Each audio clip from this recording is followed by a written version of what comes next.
Hiya, my name is Meldra and I am a songwriter and managing director of the pop production company, the SongLab, based in Birmingham, United Kingdom. Now this video is all about 5 tips for starting to write a song. So a lot of the time there is discussion about inspiration versus the craft. My personal opinion is that of course we have inspiration and it is wonderful to be inspired and write the song straight away. But a lot of the time, for example in writing sessions, you're just faced with the situation of needing to write a song. So first tip is to think about having a little list of song ideas, song titles or chord sequences, etc. And the second thing is work on your craft on a daily basis, even spending a few minutes a day on thinking about lyrics or thinking about melodies can really up your game. So we will go through 5 themes in this video and hopefully they can help you look at songwriting in new ways and set yourself new challenges, particularly for those days when you don't feel inspired but want to write a song. So tip number 1 is all about melody placement in our writing process and being aware of our natural preferences of where we tend to move the melody and sometimes working against it to find some new ideas for ourselves. So let's say we had a chord sequence. In fact, let's have something that's you would find a lot in songwriters using a lot of the open chords. So we have G, C, E minor and D.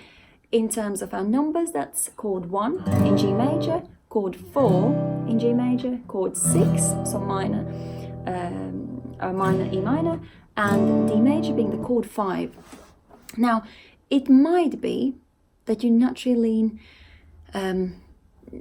into writing starting with your root note. So that would be our G. So let's say you da da da da da da da da da da. Let's say that is kind of your starting point. You think, okay, how can I make it more interesting? So here's the thing, just pick an interval. Pick an interval that you can relate back to the root note of your chord of the key that you're in. Let's say you decide to pick a 5th. Now, you might not naturally want to sing a 5th, but just picking out that interval might help you to just have a new starting point. So in a key of G, the 5th will be D.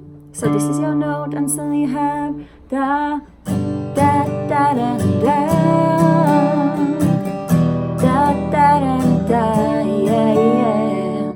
So just a quick idea there. And then you can think, well, how about I try something different? So let's say you pick out the 6th. In this case, we'll have a major 6th being E, so it's a note E. So, oh, da, oh, oh, oh, oh, oh, oh. Now it might be that you think, right, okay, there's a little bit of this melody that I like, and I could use that. And then the rest of the, let's say, chorus or pre-chorus or verse, whatever you decide it to be, you can fill out with different ideas. But certainly it's a good starting point and a different point of view as well, to think in terms of intervals as starting points. Now, it can be real fun to use a variety of chords and change chords in different structure elements of the song. So for example, I have one set of chords for verse and a different set of chords for pre-chorus, etc. However, a little challenge that you could set for yourself is to use the same 4 or same 3 or even same 2 chords for the whole song. So that would mean the same chords for your verse, your pre-chorus if you're using one, chorus, your middle 8 if you are having middle 8, etc. Now it might seem like a dull start. However, having that restriction of very few chords really challenges the writer to think about the rhythms, the melody placements, the intervals in relation to the tonic, etc. So when we have a limited amount of chords, it might push us to really think outside of the box and make it obvious where the chorus is, where the verse is, and really focus our attention on the element and elements around the melody, which could be a good exercise in itself. Now, once you're happy with the melody, you can always decide to substitute some of the chords. So in other words, replace the existing chords or parts of the chord sequence with other chords that would work in their place. But as a challenge, give that a try, because it is an interesting thing to do, and also it can lead to a very diverse set of melodies, which can lead to a great song. Now, the next thing we will talk about is a method of using title as your starting point. The title of the song is very important in the process of songwriting. Working a lot with young bands and new artists, there are times when maybe title, I've noticed, appears as an afterthought when the song has already been written. Now, there's absolutely nothing wrong with that, and it's absolutely fine. However, considering title prior writing the song can also be very successful. So one of the things that can make the writing process easier when starting with your title is that you know straight away what your theme is. You probably know what you want to say. The title will help you to link the title with the ideas in your chorus. So you will find that it's just easier to make your message clear. For your audience and your fans, they might find it, again, easier to find your song online, to relate to your song in terms that they know, right, this is the chorus, this is the title, I know this song, I like this song, I like listening more to this song. If you're writing by yourself, just go ahead and try this method. If you're writing in the band, maybe set yourselves a task to write for a little while just by yourselves, and then compare the notes, because you might find that the same title can spark a lot of different ideas and take the song in different directions. So that again could be a good experiment. Now, there isn't one correct answer for how you should tell your story when you write lyrics. People again will have their natural preferences and habits of how they write. It might be that you use a lot of similes. So for example, you would say feeling as free as a bird in the sky, or stand out like a sore thumb, or you might want to use metaphors such as you are my sunshine, etc. Metaphors often are very, very popular, also in the choice of creating titles. So think about that. But also, there's a real strength in using everyday phrases, even phrases that are throwaway phrases, something you would say just as a matter of fact. So for example, never mind, you could say, that is used quite a bit in lyrics, or there is always tomorrow. Cliches and throwaway phrases that are used in everyday language can be very effective in songwriting. So don't think about songwriting only in the context of you sitting down by your computer or with your guitar or with piano, etc.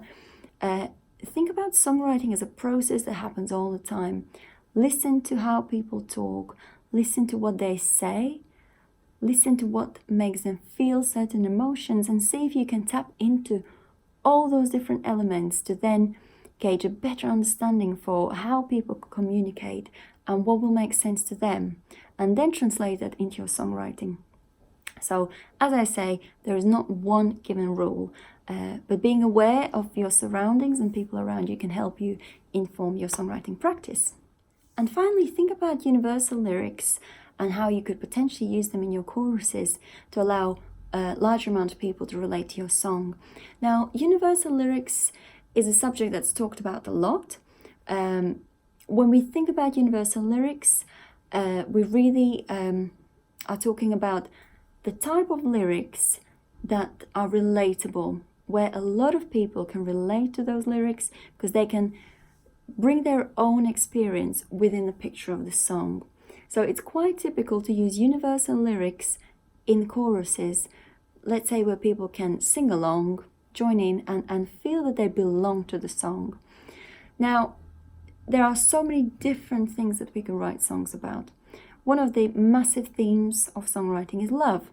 Now, we don't always have to think about our own experience. We could think about other people around us and think what they are going through. So you have new love, old love, lost love, love where you feel like you're in love, but you're not sure if the other person feels the same, love towards your country, love towards your family, and so on. So love, let's try and look outside of the kind of our own situation and see what love could mean to other people. Another great theme is empowerment. So there are numerous things that people go through that might be difficult, and empowerment songs always work very well, providing that you have tuned in with your audience and that you understand them, and that you also are honest with your writing and people can relate to that. So no matter what inspired you to write an empowerment song, whether it's empowerment for yourself or for somebody you love, it is great if other people can also relate to that. And there is no shame in feeling diverse emotions. The truth is, if you feel a certain emotion, chances are somebody else feels exactly the same. So people will be able to understand and relate. So that kind of links us back into the universal lyric writing and thinking, okay, my situation is this. Maybe that's the story for your verses. But what do I actually want to say? And what is the solution or suggestion? Maybe that could go in your chorus and form universal lyrics.